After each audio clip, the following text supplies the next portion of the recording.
everyone, and welcome back for another deep dive with us. This time, we're going to be tackling something that I think a lot of us can relate to. You know that feeling like there's something more out there? Oh, yeah. Like something bigger than ourselves that we're meant to connect with? Well, that's exactly what we're diving into today. It's a pretty universal feeling, isn't it? It really is. And to help us explore this, we're turning to a sermon called I Want More of You, God, by Dr. Bobby Allen. Now, I know the title might sound a bit, well, religious, but trust me, even if organized religion isn't really your thing, there's a lot of wisdom packed in here that applies to everyone. It's true. It uses a lot of scripture to illustrate its points, but the core message really resonates on a human level. So no matter what your beliefs are, I think you'll find something to connect with in this deep dive. So let's jump right in. The sermon starts off by using this really powerful analogy of thirst to describe our desire for a deeper connection with God. Right. Right from the start, it uses this verse from Psalms. It says, "As the deer pants for streams of water, so my soul pants for you, my God. My soul thirsts for God, for the living God. When can I go and meet with God?"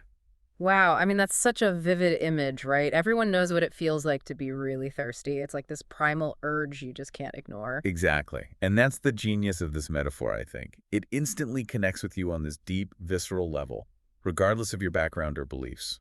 You don't have to be religious to understand that deep longing for something that truly satisfies you. It's like it taps into a universal human experience. Absolutely. And the sermon makes it clear that this isn't just about wanting material things. It's not about a new car or a bigger house. Right. It's not about keeping up with the Joneses. It's about something much deeper than that. It's that feeling of emptiness we sometimes get even when we're surrounded by stuff. Yeah. We've all felt that, haven't we? Like there's a piece missing. Exactly. And the sermon digs into this idea of righteousness. It actually quotes a verse from Matthew 5:6. It says, "Blessed are those who hunger and thirst for righteousness, for they will be filled." Ah, that's an interesting one. So what exactly does righteousness mean in this context? Is it just about being a good person? Well, it's a little more nuanced than that. It's not just about following a set of rules or being morally perfect.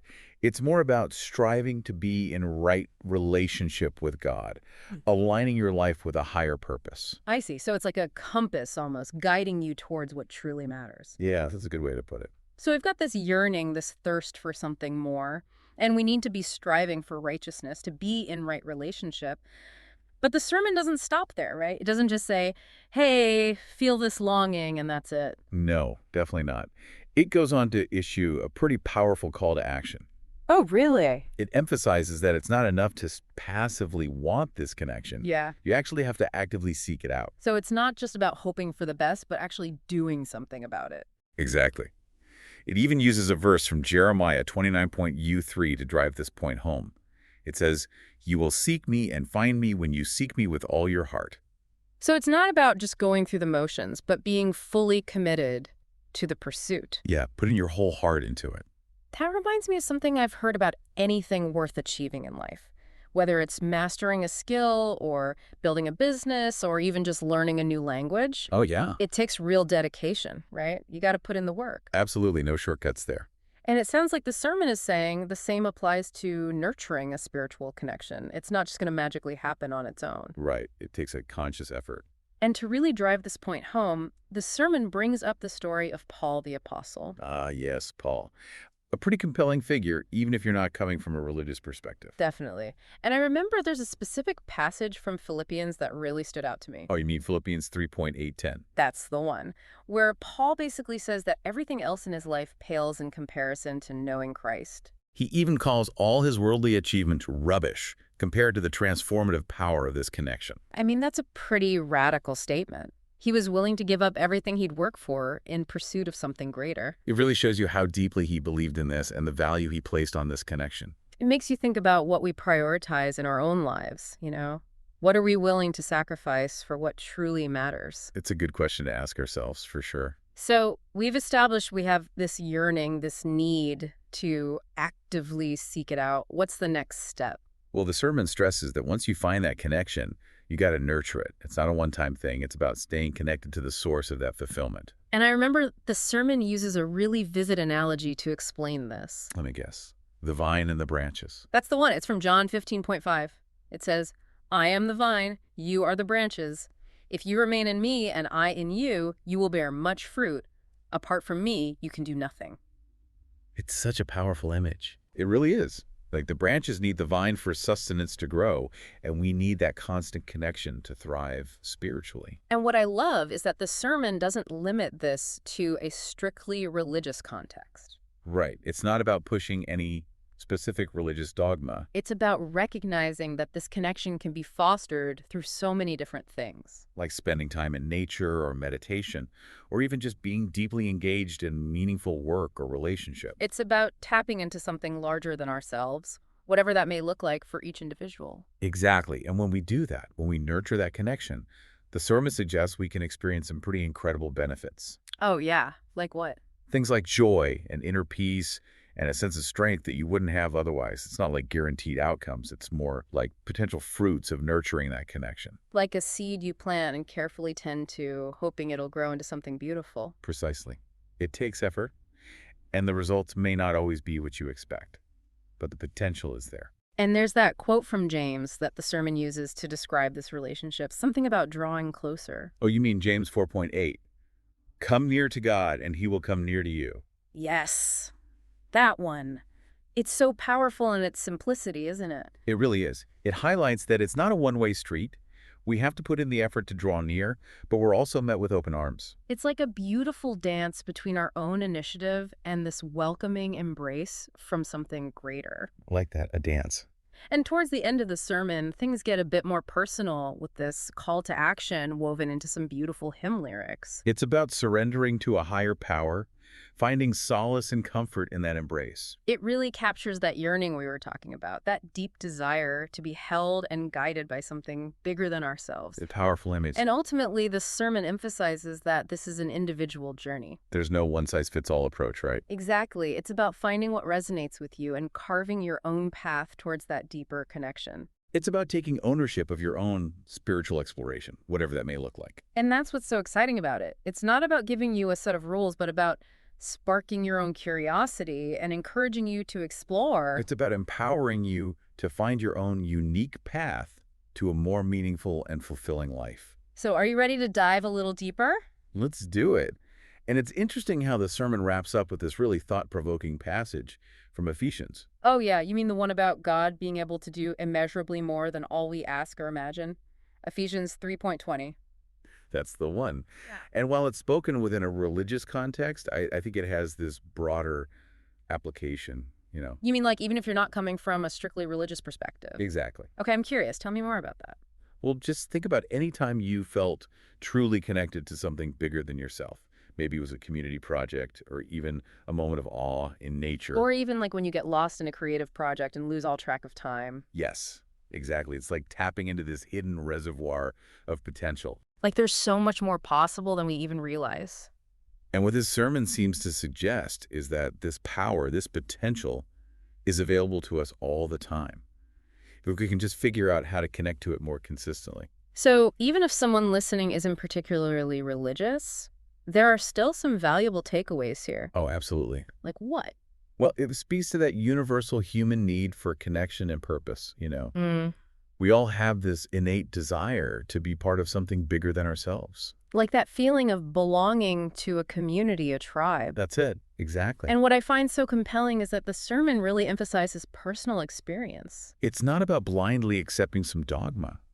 It's about exploring these ideas for yourself and seeing what resonates with you personally. You got to find your own path, right? Absolutely. It's about taking ownership of your own spiritual growth. And that's what makes it so powerful. It's not about forcing you to believe anything. It's about empowering you to find your own way. It's an invitation to explore. And you never know where that exploration might lead you.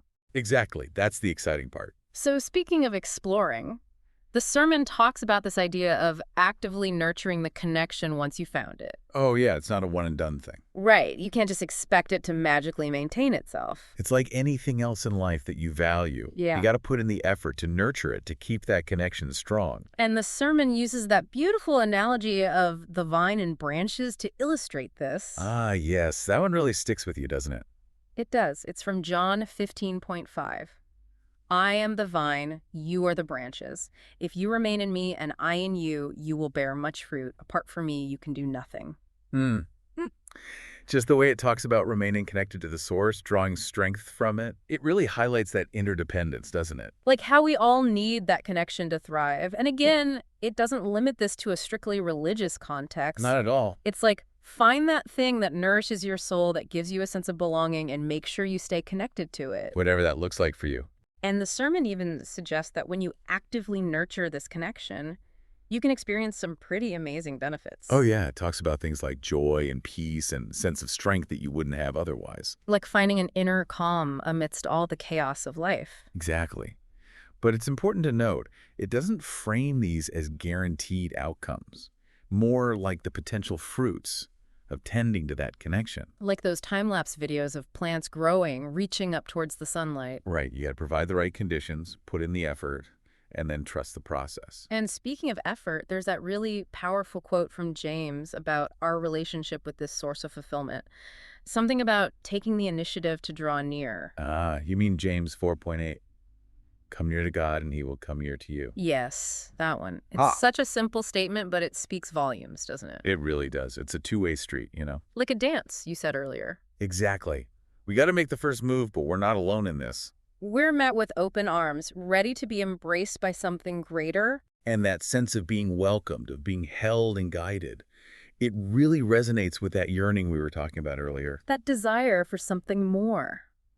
It's like we're all searching for that place where we truly belong. And the sermon reminds us that it's a journey, a personal one at that. There's no single path, no right or wrong way to find it. You got to carve your own path. Explore, experiment, see what resonates with you. And that's what makes it so exciting. It's not about following someone else's map. It's about discovering your own uncharted territory. And who knows what treasures you might find along the way. So we've talked a lot about connection, about purpose, about this yearning for something more, but the sermon actually ends on a really powerful note. It leaves you with a thought that just kind of blows your mind. You mean the passage from Ephesians? Yeah. Ephesians 3:20. The one about God being able to do immeasurably more than all we ask or imagine. Ah, that's a good one. And it makes you wonder, right? Like, what if we're selling ourselves short? What if we're limiting ourselves with our own doubts and fears? Like, what if we're capable of so much more than we ever thought possible? What if we could just tap into that power? And it's not even limited to a religious context, you know? Think about all the incredible things humans have accomplished. Yeah, like scientific breakthroughs, amazing feats of athleticism. Or even just those everyday acts of kindness that ripple out and create positive change. It's like we all have this untapped potential just waiting to be unleashed. So what if connecting to something bigger than ourselves is the key to unlocking that potential?